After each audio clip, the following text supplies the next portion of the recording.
አንቺን እያሰብኩ እባክህ ልቤን እንዳትጎዳ ተጠንቀቅ።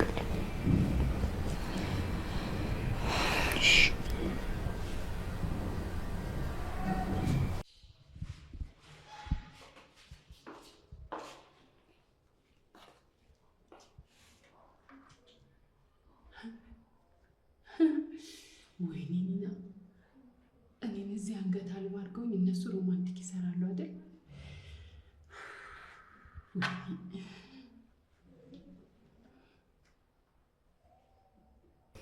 አፍቅራለሁ። እኔም በጣም አፈቅርሻለሁ። ውይ እዚህ ምን ትሰሪያለሽ? ውይ እናንተ ጋር ምን እንደገባሁት? ወይኔ ከእንቅልፍ ያልነቃሁም ማለት ነው። ስካር ያለቀቀኝም ማለት ነው። እኔ እኮ ሽንቴን ልሸና ተነስቼ እዛ የገባሁ መስሎኝ ነው። እሺ አሁን በሩን ዝጊውና ውጪ። እሺ ለማንኛውም ግን ስተኙ በሩን ዘግታችሁ ተኙ። እሺ አሁን ውጪ ተባልሽ እኮ። ምን ያስጨዋል? ተረጋጋ እንጂ መሀል ገብቼ ልተኛ አላልኩ?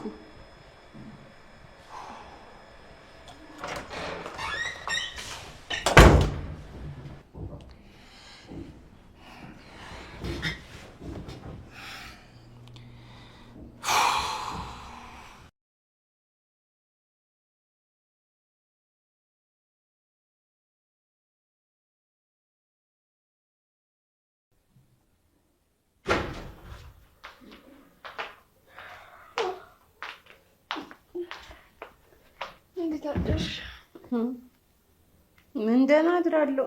ጤናዬን አሳጥታችሁ ምን ነው አልተሻለሽም እንዴ? አዎ አልተሻለኝም። ወይ ቋንጄ ራሱ ሳይሰባበር አይቀርም። ቋንጄ? አዎ ብቻ አላቅም፣ ሙሉ ሰውነቴን እያመመኝ ነው። አይዞሽ በቃ መድኃኒትሽን በሰዓትሽ ከወሰድሽ ይተውሻል። እሱማ እኮ ዶክተሩ ብሎኝ ነበር፣ ግን አልሻላለኝ እንጂ ምን ዋጋ አለው? ለእኔ የሚያስብልኝ ሰው ቢኖርማ በጓንም ፍየሏንም አግዶ ቅቅሉን ያጠጣኝ ነበር። ግን ምን ዋጋ አለው? ለእኔ የሚያስብልኝ ማህበረሰብ ውስጥ አይደለም ያለሁት። እንደዛ አትበይ፣ የምንችለውን እያደረግንልሽ ነው።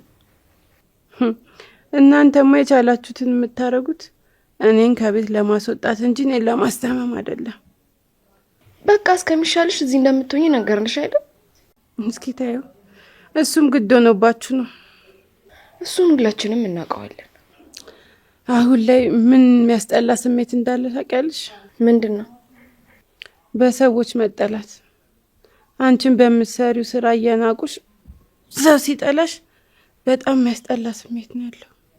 አትሳሳች። የሰው ልጅ የሚጠላውም ሆነ የሚወደደው በምግባሩ ነው። እና ታዲያ እኔ እናንተን የሚያስከፋ ይሄን ያህል ምን አድርጌ ነው እንደዚህ የጠላችሁ? መቼስ እንድነግርሽ ፈልገሽ አይደለም አይደል? ሰውን ከመዋሸት በላይ እኮ አስቀያሚ ነገር የለም። እንደዛ ብለሽማ አደምድሚ።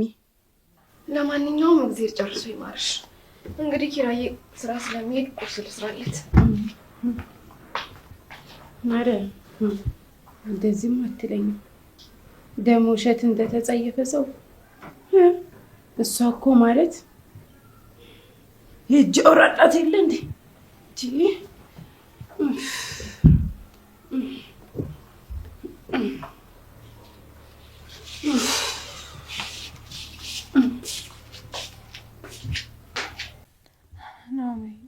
ስራ መቅረት አብዝታል። ሄድ እንደዛ ካሰብሽ የምንነገርሽ ነገር መስማት ነው። ምንም አልሰራም ተኝቼ ነው የምውለው አልኳ እንዴ? አንቺን ለመንሽ ሁሌ ምንም አልሰራም ትያለሽ። ልክ ወጥቼ ስገባ ግን ቤት ውስጥ ያለው ልብስ ሁሉ ታጥቢያለሽ፣ ሶፋ ትጎትቻለሽ፣ 1000 አይነት ወጥ ትሰሪያለሽ። በአሁኑ ዙር አልሸወድልሽም ይኸውልሽ። እና ሴት እኮ ነኝ። ቤት ሳላጸዳ ምግብ ሳልሰራ አልጠብቅህ እንዴ? ቆይ እኔ አንቺ ካላጸዳሽ ወንድ ነሽ ብዬሻለሁ እንዴ?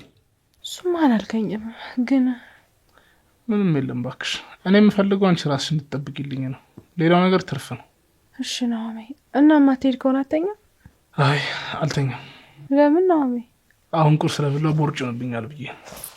አንተ ዋሺ፣ እኔ የምልህ ነው ደግመህ የምትለኝ? እኔ እኮ ልክ እንደሚበላ ሰው ደግሞ ቦርጭ እንዳላውጣ ምናምን ስትይ በጣም ነው የሚያስቀኝ። አንቺ የምትበይው ምግብ እኮ ይኸውልሽ ወፍ አያጠግብም፣ ወፍ። ከዛ ቦርጭ እንዳይነብኝ ልንቀሳቀስ ምናምን አንተ ያለሽ ታስጠላ። እኔ አንተ መቀለጃውን የቀረው በቃ እና ሚስቴ እኮ ነሽ። አንቺ ላይ ካልቀለድክ ማን ላይ ቀልዳለሁ? እና አሁን አተኛ? እንቅልፍ ሳይሆን ዝም ብዬ ስለናፈቅሽ ልቀፍሽ። እኔ እኮ እንቅልፍህን አይደለም ያልኩ። እና ሌላ መተኛት አለን? ይህ ስታስጠላ በእግዚአብሔር። ጀመረሽ ደግሞ የማንቂያ ደወል መሆኑ ነው። የማንቂያ ክትባት በሚለው ይስተካከል። ዳንስ ጨካኛ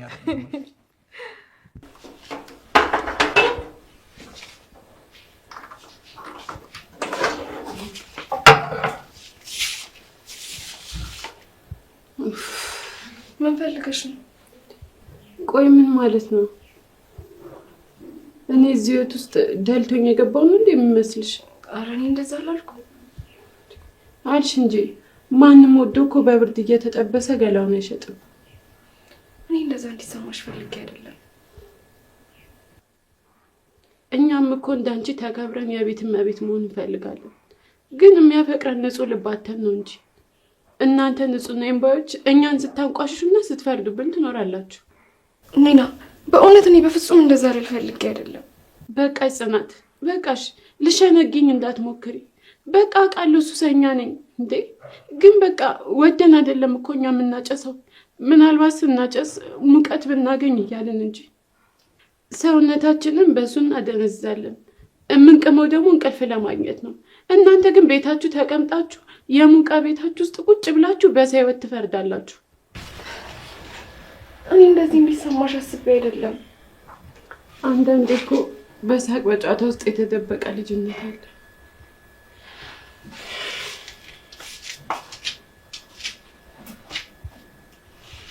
ብያት ነው እንደዚህ ውስጧ እንዲጎዳ ያደረኩት። ተናድጄ መጥፎ።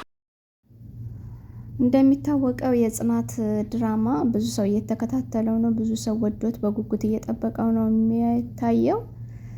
ጽናት ደግሞ ያው የምታሳዝን ሆና ነው የምትሰራው። ደስተኛ ማለት በደስታዋ አይቆይም። ቶሎ ብሎ የሚያስቀይማት ነገር ይመጣል። በፊትም የኪራ ፍቅረኛ ነኝ የሚሉ ብዙ ሴቶች መጥተው እሷን ሲያሰቃዩት ከርመዋል። ነገር ግን ፍቅር ያቸንፋል በሚለው የይቅርታ ሰው ነች። በጣም ሰውን ይቅር ትላለች። ብዙ ጊዜ እድሎችን ትሰጠዋለች ማለት ነው።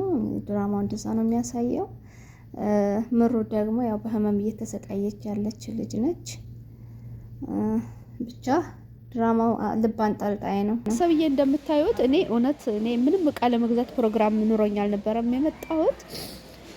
ሌላ ማለት የመጣሁበት የራሴ እንትን ነበረ፣ ግን ያለ ፍላጎቴ ግን በቃ ማለፍ ስላልቻልኩ አይቼ ይሄንን ገዛሁ ማለት ነው። ይሄ እንደምታዩት ይሄ ግዛዝ ነው። እንትና በነገራችን ይሄ ማይካ አይደለም ግዛዝ ነው የሾርባ። በቃ ላልፎ አልቻልኩም። በጣም ነው የሚያምረው እና እኔ ይሄንን ወሰድኩት ማለት ነው።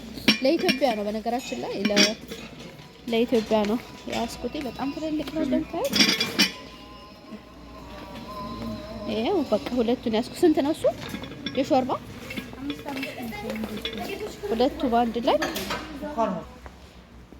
እና ወዶችዬ ሳውዲ አረቢያ የትኛውን ቦታ እናደርሳለን። እናንተ ከፈለጋችሁ የምትፈልጉትን ስክሪንሾት አድርጋችሁ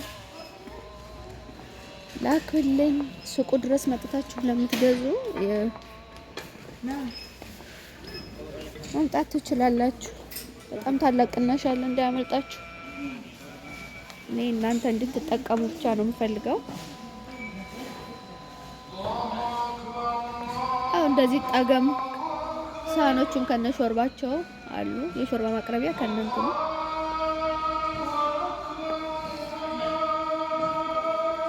የሌለ የለም።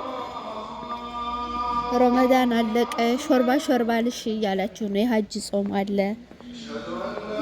እንግዲህ ሰው እንሞታለን አይልም እንኖራለን ነው እንጂ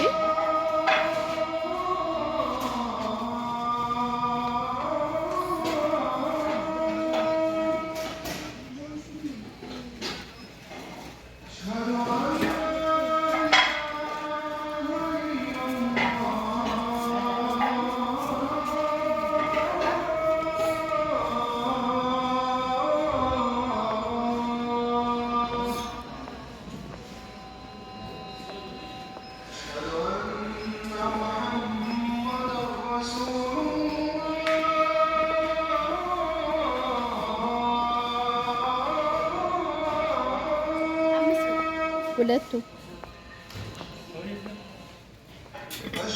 አሁን ርካሽ ነው ማለት